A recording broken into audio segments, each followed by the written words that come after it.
You're listening to Shoe In, covering the ins and outs of all things footwear, from sneakers to heels, loafers to slippers, and every type of shoe in between. Brought to you by the FDRA, the Footwear Industries Association focused on retail, trade, politics, and fashion, helping create and enhance conversations on all things footwear.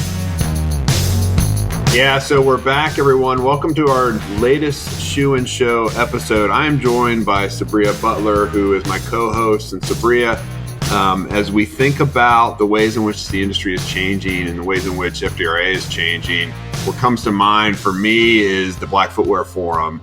It is something that we launched in February of 2019 in collaboration with Dwayne Edwards, Dr. Dwayne Edwards, and the Pinsole team. And most recently, we've done a number of things to, at that time, it was the African American Footwear Forum.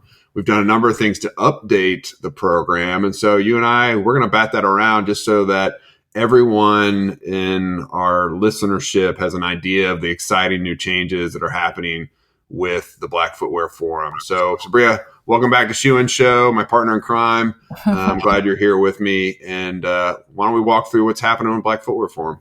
Yeah, thanks, Matt. I'm happy to be back. There's been a lot going on this year with the Black Footwear Forum. And it's just a relaunch from the pandemic. And so this year we're having physical events. We have numerous in-person events, but these are new events. They're our BFF meetups, so they're regional events. And we have them in Atlanta this year. We're having them in New York, Boston, Columbus, Ohio. So we have them kind of all over, and the people who are working on them, our committee, are super excited, are putting in lots of work. I've been able to see some of the spaces, hear some of the conversations, and I will probably be going to all of them because they sound that exciting and that cool. Matt's been on some of the calls. Ari, what do you think about those events that are coming up? Yeah, I'm super excited about it, Sabria, because what we've tried to do, we've had a number of national events that have been so well attended, and there's been so much great energy, whether they've been in person or virtually. And as we're in 2022, we have decided to kind of take a page out of the playbook of Wi-Fi, the Women in Footwear Industry organization that 210 manages, where they, a number of years ago, set up these regional chapters to really drive a more focused approach to gathering together. So our Black and Brown brothers and sisters in the industry will be gathering together in these key markets that you just talked about. And some of it might just be hanging out and getting to know each other and sharing a drink. Others might have guest speakers and other initiatives, maybe some service projects involved. We want each of the regions themselves, Portland, New York, Boston, Atlanta, and Columbus as our first five. We want each of those to kind of make it their own, right? So not every event will look the same. Not everyone will have the same vibe, and each of the cities has its own leadership that's helping drive that. And I'm very excited about it, Sabria, because that will play into a national event that we're going to host at Pinsole Lewis College of Business and Design in Detroit in September, which will be the first time we've gotten together in person since August of 2019 in Portland, Oregon. So there's a lot to do, but I'm excited about it. So let me ask you this. Which of the regional hangouts do you think will be the most interesting, just based on the city profiles that have stepped up and have shown a willingness to organize these different events?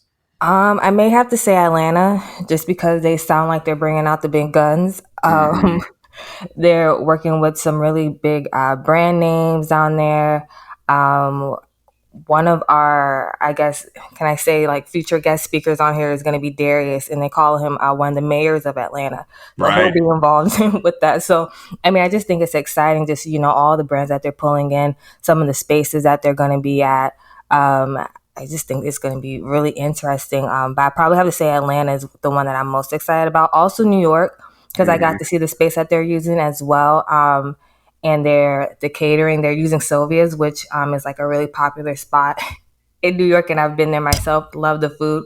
Right. So, there's a lot that's going on, and they're all committed to, the people who are leading these meetups. They're committed to using, Black-owned caterers, Black-owned vendors, Black-owned restaurant spaces. And I think that's really awesome. And it just really speaks to the level of work that they're doing and the level of quality that these events are going to be. Yeah, I think you're right, Sabria. I'm interested about Atlanta as well, maybe for different reasons. For me, it's as an industry, we have these pockets around the country, as we all of us know within the industry, right? Mm-hmm. Boston has a ton of footwear companies. New York, of course, is the fashion capital of the world. We host the Fashion Footwear Association in New York and Fanny Market Weeks there. Portland is athletic footwear heaven, if you will. Columbus, Ohio has designer brands headquartered there, as well as a ton of apparel companies. But Atlanta it was kind of an outlier for us, and there's such rich culture, Black culture in Atlanta. There is obviously a very active professional sports culture and environment in Atlanta. And then you have the Athlete's Foot, which you talked about Darius Billings, who works there. Who's headquartered there. And so all that is going to turn, I think, Atlanta into an event I think we should all be proud of. But all of these couldn't have happened without our corporate support. And the corporate support is really important for these events. And so when you think about our corporate support, Foot Locker and Nike, the Athlete's Foot, who I just mentioned, Steve Madden, Rack Room Shoes, Off Broadway Shoe Warehouse, Caleres, RG Berry brands, designer brands. Yeah. There's so many different ones that have stepped up to help support both the regionalized hangouts as well as the national event. And that support is so critical to our efforts for sure. Uh-huh. Yeah, and I think I'm really excited about the meetups because the Black Footwear Forum is all about bringing people together. And it's one thing, to go to a national event once a year and meet people, but they may, live across the country from you. But to do that in your own area, I mean, that's what this is all about, is really helping people to, build connections and come together. And so I'm really excited just about the relationships that are going to be built as well from these events. Yeah. Now let's talk about the advisory committee. So one of the things that we wanted to do in 2022 was set up this advisory committee that helped guide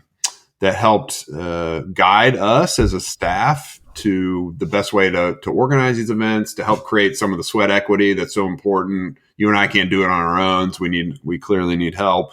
And so it's a roster, it's a who's who of some really phenomenal executives and leaders in our industry. And so I just want to kind of walk through them because they're on our website. If you go to blackfootwearforum.com, you can see who's stepped up, who's volunteered. This is all volunteer work, people. So there's no paycheck that's involved, but they're that passionate about this initiative that they've committed to helping us. And it starts for us. Obviously, I mentioned Dr. Dwayne Edwards. He is so critical to our efforts.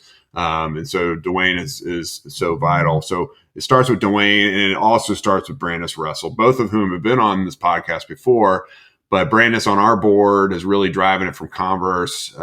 She is a rock star through and through. And so for me to have both Brandis and Dwayne helping guide this is like the Mount Rushmore of executives in our industry. So I'm super excited. Yeah, definitely the Mount Rushmore. Yeah, we definitely have an awesome group of people. Just are very passionate, and I just want to. We can just shout them out real quick. It's only a few of them, but we have Portia from Reeboks, David from Puma, Lachey from RG Berry Brands, Jazare from True to Size Agency, Chris from Nike, Darla from the DeGrace Group Consulting, Dace from Target, Chris from Timberland, and they're just an amazing group of people who have really taken us to where we are right now. And so we definitely appreciate them and all that they've done. Well, and you stopped at Chris, but there's one other name that comes after Chris. Who's that? Sabria, who's that other person after Chris Dixon? It's me. Yay, Sabria. Yeah, I was going to, stay humble, not, brag too much. But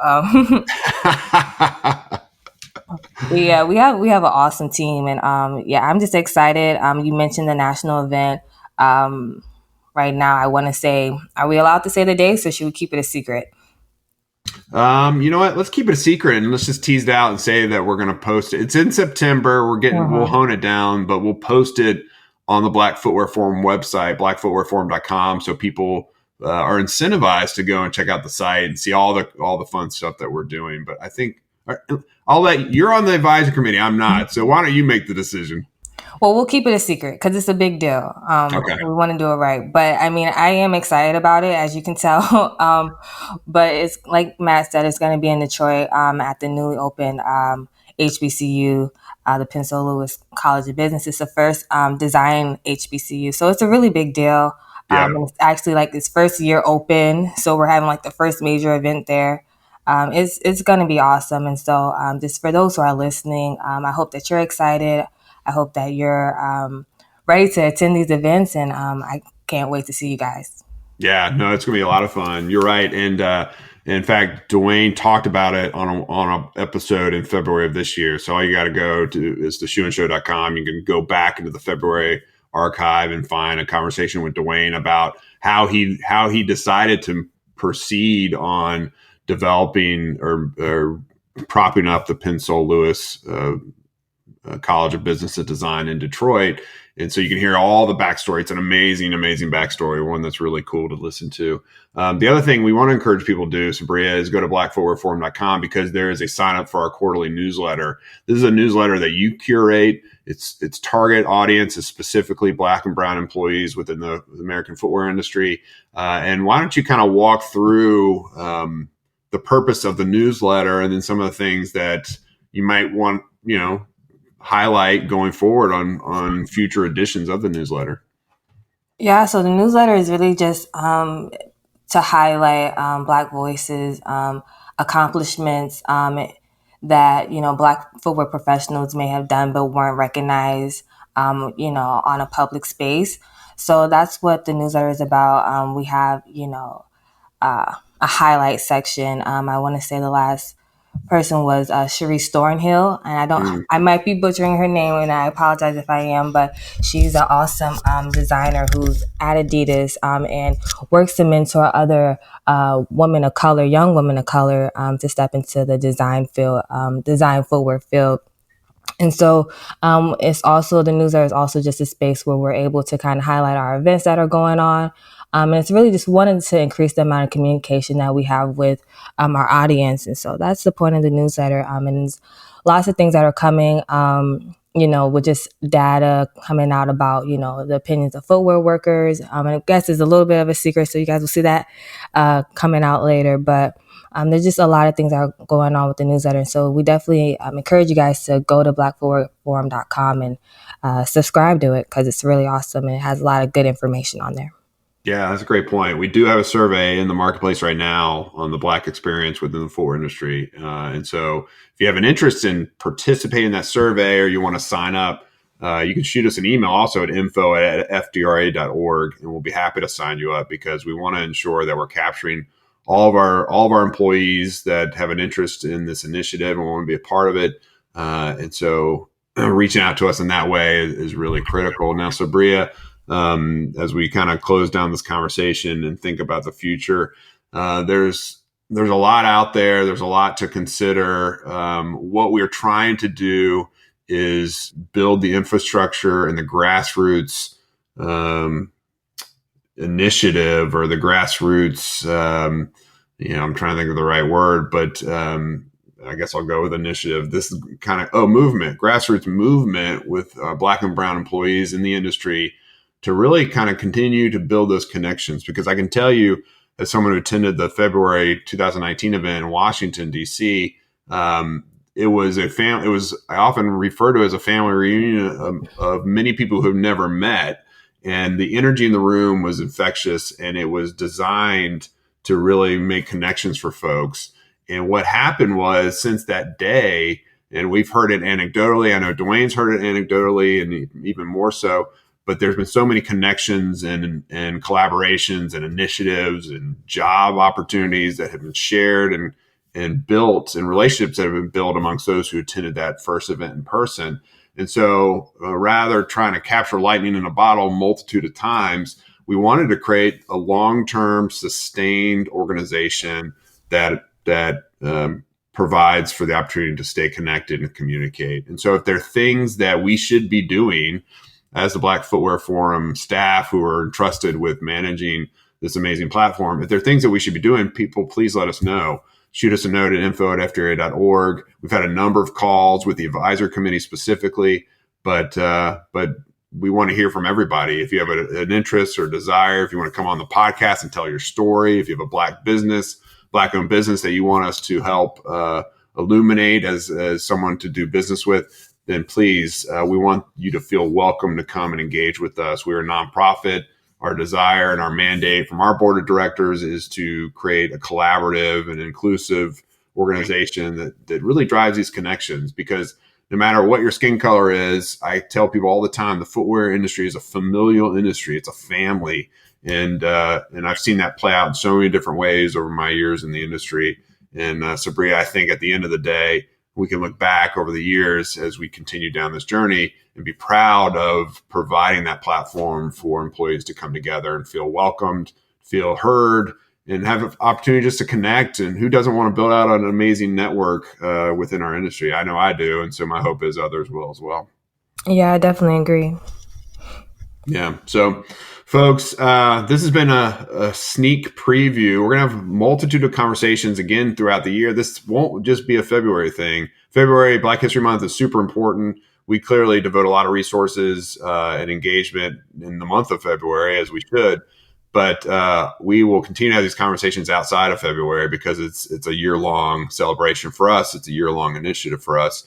And so my hope is, as we continue to bring folks on from different walks of life and different parts of our industry, that you'll listen in, you'll tune in, you'll share this with friends and family, and then you'll hit blackfootwearforum.com for all the latest news. And if you want to be a part of the newsletter distribution list, that you would let us know via the website or at info@fdra.org. And so, Sabria, thanks for coming on and helping us figure all this out. Yeah, no problem. Shine a light on what's to come. And I look forward to seeing you and many others at these Hangouts, and then in Detroit come September. Yeah, super excited. Can't wait. Can't wait. All right, folks, this has been Shoe and Show. Thanks for listening. You can hit all of our episodes at shoeandshow.com. We have 320 episodes at this point. This thing, which I thought would never live past the first week 6 years ago, is now has a life of its own. And that's because of listeners like you. You can rate us within iTunes or wherever you find your podcasts. We only accept 5-star ratings. There's this weird algorithm that kicks out everything below 5 stars. So we encourage you only to select 5 stars. You'll be glad that you did. And in the meantime, thanks for listening, and have a great rest of your day. And Shoe and Show is out. Shoe In has been brought to you by the FDRA, the Footwear Industries Association focused on retail, trade, politics, and fashion, helping create and enhance conversations on all things footwear. For information about FDRA, visit fdra.org.